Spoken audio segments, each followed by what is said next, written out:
Siamo venuti a conoscenza del caso grazie a una segnalazione del presidente della cooperativa, che è quella che assume gli amministrativi ovviamente nei Vax Point, quindi nei centri di vaccinazione. Devo ringraziare i coordinatori dei centri, perché sono loro che controllano, verificano, vedono il flusso delle vaccinazioni e anche seguono la parte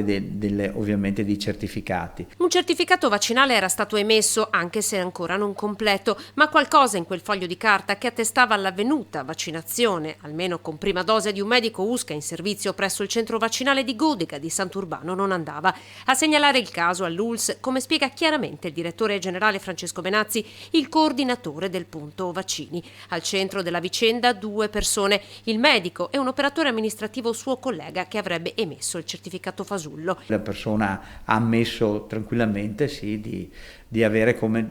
essersi un attimo prestato a una situazione un po' difficile, però chiaramente questo va tutto verificato da chi ha la competenza, e noi abbiamo segnalato queste cose a chi ha competenza, quindi ai NAS, e poi loro decideranno cosa fare. Noi poi ovviamente avremo anche un obbligo ovviamente di sospenderlo dal servizio, però le dico, prima l'indagine deve essere compiuta. Le indagini prima per accertare il fatto, da cui, se confermato, l'ULSS potrebbe dunque decidere per la sospensione del medico, e se i fatti saranno confermati si tratterebbe del primo tentativo di corruzione per evitare le sanzioni previste per sanitari che non si vaccinano, come detto dal decreto legge numero 44 convertito in legge dal Parlamento a fine maggio, mentre sono già diversi i casi dei medici Novax nel Trevigiano che hanno provato a giocare la carta della tutela legale. Abbiamo avuto 2 o 3 casi che sono emblematici, che qualcuno si è presentato con il proprio avvocato, ecco, cosa assurda, perché a queste persone diciamo: